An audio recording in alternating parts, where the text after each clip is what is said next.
12 अक्टूबर 1972 गुरुवार का दिन। ओल्ड क्रिश्चियंस क्लब की रग्बी टीम अपने होम टाउन उरुग्वे के मोंटेविडियो से खुशी खुशी निकले थे। वे अपनी अर्जेंटीना से एंडीज और फिर चिली के सेंटियागो को जाने वाले ट्रिप को लेकर बेहद खुश थे, क्योंकि वे वहां दूसरी टीम के खिलाफ मैच खेलने जा रहे थे। इन 19 खिलाड़ियों के साथ उनके कुछ दोस्त और परिवार वाले भी आ रहे थे, जिसके कारण वातावरण और भी ज्यादा खुशनुमा हो गया था। वे जानते थे कि इस मौके को वे कभी भुला नहीं सकेंगे, लेकिन किसे पता था कि इस ट्रिप के कारण वे एक दूसरे के जान के दुश्मन बन जाएंगे।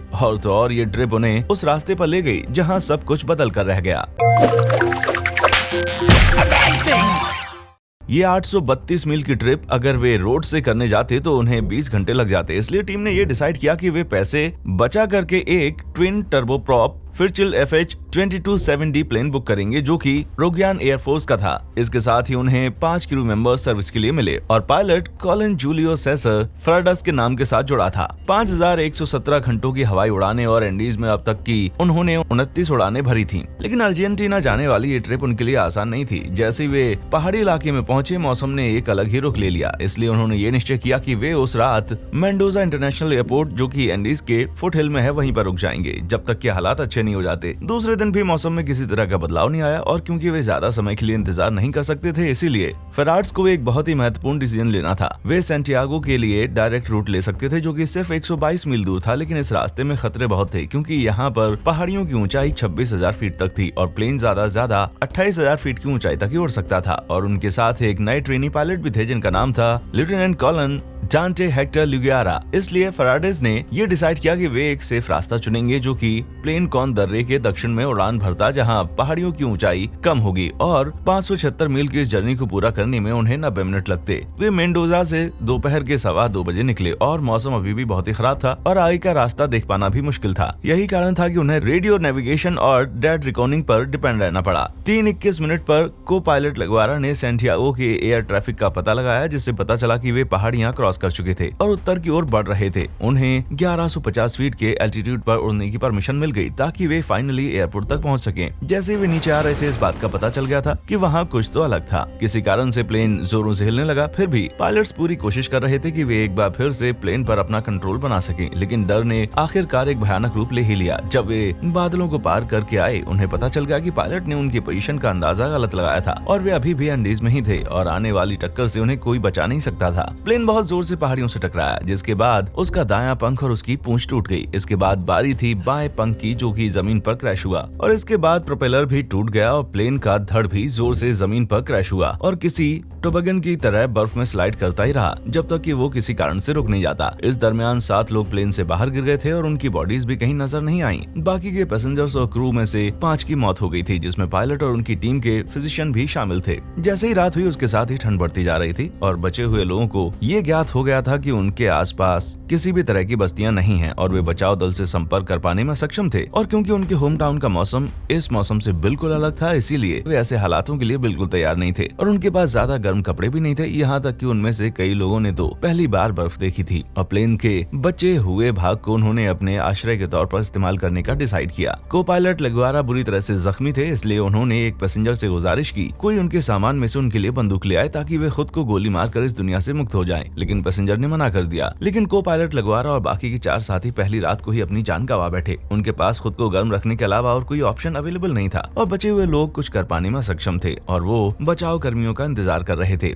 वे ये तो देख पा रहे थे कि प्लेन उनकी खोज में है, लेकिन क्योंकि उनका प्लेन की बॉडी सफेद थी और वो बर्फ के साथ जैसे घुल मिल गया था और उन्हें आसमान से देख पाना संभव था, इसलिए उन्होंने प्लेन पर लिपस्टिक से SOS लिखकर सिग्नल भी देने की कोशिश की। लेकिन इससे भी उन्हें कुछ हासिल नहीं हुआ और वे और कुछ दिनों तक बचाव कर्मियों का इंतजार करते रहे और जिंदा रहना उनके लिए बहुत ही मुश्किल साबित हो रहा था। वे एक साथ हुए और जो भी खाना उनके पास बचा हुआ था उसे संभाल कर इस्तेमाल करने लगे। उन्होंने बर्फ को पानी में तब्दील करने के लिए एक सिस्टम का निर्माण किया और गॉगल्स का इस्तेमाल करके खुद को स्नो ब्लाइंडनेस से बचाने की कोशिश की और उन्हें एक छोटा सा रेडियो भी मिला, जिससे वे कुछ प्रसारण सुन पाने में सक्षम थे। जब उनके पास खाना पूरी तरह से खत्म हो गया, जितने भी लोग बचे थे वे उन चीजों की खोज में निकल पड़े जो कि खाई जा सके। सामानों जैसे कि प्लेन की सीट में घास की उम्मीद करके उन्हें फाड़ने लगे, लेकिन बदले में उन्हें फोम मिल गया, जिसे वो खाने से पीछे नहीं हटे। यहाँ तक कि उन्होंने लेदर भी खाया, जो कि वो सूटकेस से निकाल पाने में सक्षम थे। लेकिन वे इसमें मौजूद केमिकल्स के कारण बीमार पड़ गए और 9 दिनों बाद एक पैसेंजर की मौत हो गई। 10वें दिन उन्हें रेडियो पर एक बहुत ही बुरी खबर सुनने को मिली, जो ये थी कि अब कोई भी बचाव कर्मी उनकी खोज नहीं कर रहा था और अब उन्हें खुद ही खुद की जान बचानी होगी। उस रात जो 27 लोग बचे थे इकट्ठा हुए, उन्होंने एक मीटिंग रखी और क्योंकि यहाँ कई लोग इतने ज्यादा जख्मी थे कि वे खुद से चल भी नहीं सकते थे, तो अगर उन्हें जिंदा बचाना था तो किसी को तो उनके बदले हाइकिंग पर जाना पड़ेगा और पहाड़ों के उस ओर बसी हुई बस्तियों को खोजना पड़ेगा। उनमें से कई तो भूखे रहने के कारण कमजोर भी हो गए थे और अगर उन्हें जिंदा रहना था तो उन्हें खाने की तो जरूरत थी ही।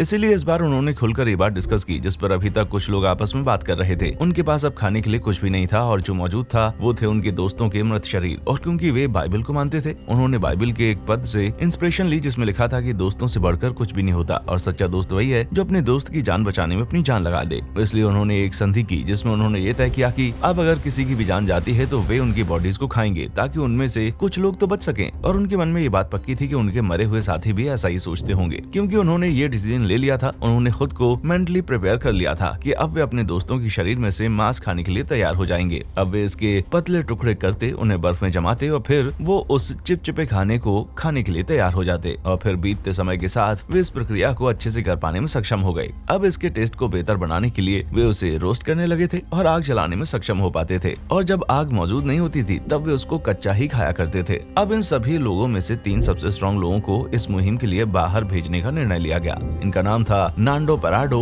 Roberto कैंसिया and Antonio विजिटिन। वहीं दूसरों को कार्य दिया गया था कि वे अस्थायी कैंप बनाने की शुरुआत कर दें और इन तीनों को बस्तियों की खोज में भेजने के लिए सभी तैयारियां शुरू हो गई थीं ताकि वे किसी भी प्रकार से मदद की खोज कर सके। लेकिन उनके प्लान्स में थोड़ा बदलाव आ गया क्योंकि तभी वहां भूस्खलन का भी सामना 29 अक्टूबर को आधी रात को करना पड़ा, जिसमें उनके प्लेन का धड़ धस गया और 8 लोगों की मौत हो गई और बाकी के लोगों को भी खुद को बर्फ से बाहर निकालने में 3 दिन लग गए। कुछ ही दिनों बाद जो लोग मदद खोजने निकले थे उन्हें प्लेन का पिछला हिस्सा मिला और इस बार उन्होंने घरेलू सामग्रियों का इस्तेमाल करके खुद के लिए स्लीपिंग बैग को सिला ताकि इस ट्रैक के दौरान वे तीनों इसमें समा सकें। पेराडो, कैनेसा और विजिटिन एक बार फिर से अपने मिशन पर 12 दिसंबर को निकले और अब उनके प्लेन को क्रैश हुए पूरे 2 महीने हो चुके थे और अब तक 3 लोगों की मौत भी हो गई थी और बचे थे सिर्फ 16 लोग। एक्सपेडिशनर्स अपनी ऊंचाई की ओर स्नो ब्लाइंडनेस और थकान से लड़ते हुए आगे बढ़ते रहे। उन्होंने अपने पश्चिम की ओर से पहाड़ी को चढ़ना शुरू किया और 3 दिनों में वे 17,000 फीट की ऊंचाई पर पहुंच गए। उन्हें पूरी उम्मीद थी कि दूसरी ओर उन्हें ब्राजील की हरियाली देखने को मिलेगी, लेकिन उनके साथ कुछ और ही लिखा था और उन्हें इसके बजाय और भी ज्यादा पहाड़ देखने को मिले। इसलिए उन्होंने तय किया कि वे विजिटिन को वापस कैंप के पास भेजेंगे। उसके बाद दूसरे ही दिन बाकी के 2 लोग नांडो पराडो और रॉबर्टो कैनेसा, जिनके पास न तो हाइकिंग का किसी तरह का एक्सपीरियंस था न ही किसी तरह के औजार, वे और 10 दिनों तक पहाड़ियों में भटकते रहे और अपने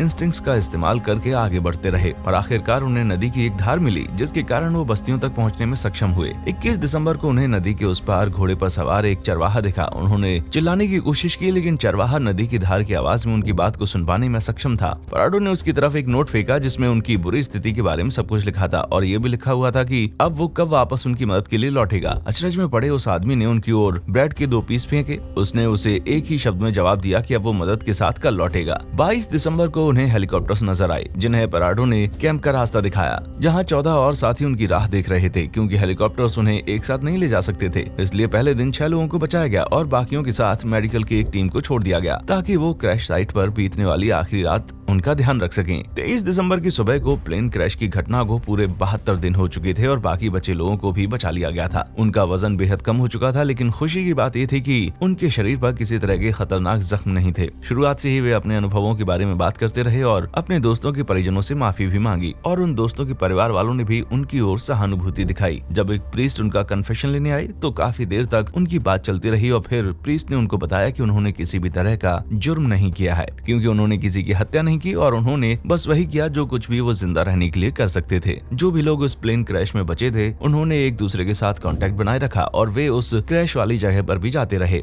इनमें से एक की मौत 2015 में कैंसर के कारण 79 की उम्र में हो गई, लेकिन बाकी के 15 लोग हर साल 22 दिसंबर को मिलते रहते हैं। वे भी अपने परिजनों के साथ 2017 तक इन सभी लोगों और उनके परिवार वालों के मिलने वालों की संख्या 140 थी। उरुग्वायन एयरफोर्स फ्लाइट 571 को अब El Milagro de los Andes या फिर the miracle of the Andes के नाम से जाना जाता है। और यहाँ बचने वालों में से बहुत से लोगों ने तो अपनी आप बीती पर किताबें भी लिखी हैं और उनकी कहानी से प्रेरित होकर कई लोगों ने मूवीज, डॉक्यूमेंट्रीज और किताबें भी लिखी हैं। तो अब आप अपनी राय इस नरभक्षण के प्रति हमें दें। क्या आपको लगता है कि ये सही था या फिर ऐसा उन्हें कभी भी नहीं करना चाहिए था? नीचे कमेंट सेक्शन में हमें जरूर बताएं। देखने के लिए शुक्रिया।